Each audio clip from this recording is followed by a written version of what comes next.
ஹஜ்ரத் இப்னு மஸ்ஊத் சொன்னாங்க, அஸ்ஸலாத்து அமானத்துன், இந்த தொழுகையும் அமானிதம் தான். ஏன்னா இந்த தொழுகையை தக்பீர் தஹரீமாவிலிருந்து முடிக்கிற வரைக்கும் எப்படி என்னென்ன விஷயங்களை பேணணுமோ அதை நீங்கள் பேணி தொழுதாதான் உங்க தொழுகை அமானிதமாக தொழப்பட்ட தொழுகை.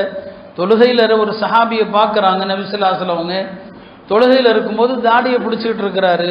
இப்போ நபி ஸல்லல்லாஹு அலைஹி வஸல்லம் சொன்னாங்க, லவ் ஹஷா கல்பு ஹஷாத் ஜவாரிஹு, அவருடைய உள்ளத்தில் உள்ளச்சம் இல்லை, உள்ளத்தில் மன ஒருமை இல்லை, அது இருந்தால் வெளி உறுப்புகளும் அடக்கமாக இருந்திருக்கும்.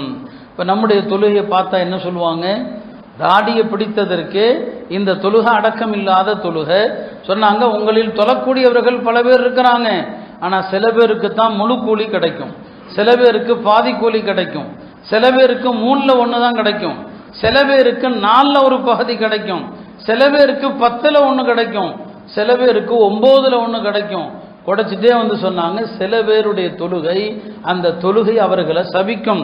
அந்த தொழுகை சொல்லுமா, தொழுது முடிச்சிருப்பான், தொழுகை சொல்லும், லையஅக்கல்லாஹு கமா லையஅதனி, நீ என்னை நாசமாக்கியது போல அல்லாஹ் உன்னை நாசமாக்கட்டும்.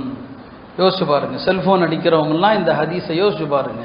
தொழுகையில் உங்களுடைய செல்போன் அடிச்சதுன்னா நீங்க சலாம் கொடுத்து முடிப்பீங்க, இந்த தொழுகை சொல்லும், லையஅக்கல்லாஹ், அல்லாஹ் உன்னை நாசமாக்கட்டும், கமா லையஅதனி, நீ என்னை நாசமாக்கியது போல.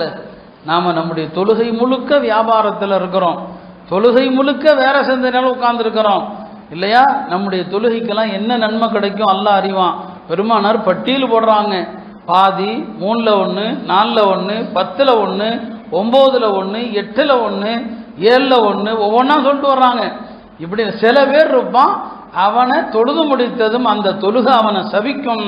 கடைசியா சொன்னாங்க, அந்த தொழுகை பழைய துணியை சுத்தி எரியப்படுவது போல அவனுடைய முகத்துல தூக்கி எரியப்படும் சொன்னாங்க.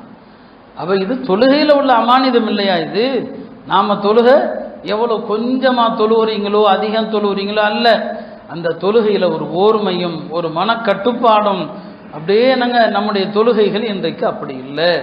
கொஞ்ச நேரம் அந்த தொழுகையில் நாம் செய்யக்கூடிய ஆயிரம் மக்ரூஹாத்